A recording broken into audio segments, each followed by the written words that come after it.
பாண்டிச்சேரி காயராம்பேட்ல அதுவும் ஆன் ரோட்ல தான் நம்முடைய ப்ராஜெக்ட் வந்து அமைஞ்சிருக்கு. இது DTCP and RERA approved government approved property. டோட்டலா இது 50 ஏக்கர் மிகப்பெரிய ஒரு டவுன்ஷிப்ல நம்ம பண்ணிட்டு இருக்கோம். ஆல்ரெடி நம்ம லேஅவுட்ல 550 கஸ்டமருக்கு மேல இடம் வாங்கி ரிஜிஸ்ட்ரேஷன் பண்ணி வீடும் கட்டிட்டு இருக்காங்க. சில கஸ்டமர் வீடும் கட்டி குடி வந்துட்டாங்க.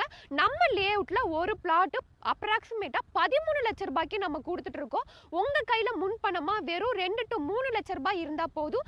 பேலன்ஸ் வந்து பேங்க் லோன் அரேஞ்ச் பண்ணி தரோம். நம்ம ப்ராஜெக்ட்ல ஒரு இண்டிவிஜுவல் வீடு, தனி வீடு, இடம் பிளஸ் வீடோட 30 லட்ச ரூபாய்க்கு கஸ்டமைஸ்டு இண்டிவிஜுவல் வீடு நாங்களே கன்ஸ்ட்ரக்ஷன் பண்ணி தரோம். உங்க கையில ஒரு 5 to 6 லட்சம் முன்பணம் இருந்தா போதும். ரிமைனிங் பேங்க் லோன் பண்ணி தரோம். நம்ம லேஅவுட்ல இருந்து ஜஸ்ட் வாக்கபிள் டிஸ்டன்ஸ்ல வேலம்மாள் ஸ்கூல் வந்து அமைஞ்சிருக்கு. இங்க மினிமம் 600 ஸ்கொயர் ஃபீட்ல இருந்து 2400 ஸ்கொயர் ஃபீட் வரைக்கும் பிளாட் சைஸஸ் அவைலபிளா இருக்கு. உங்களுக்கு கார்னர் பிளாட்டுமே இருக்கு. 30 அடி ரோட்லுமே பிளாட் அவைலபிளா இருக்கு. மேலும் விவரங்களுக்கு ஸ்கிரீன்ல தெரியுற நம்பருக்கு கால் பண்ணுங்க. Thank you friends.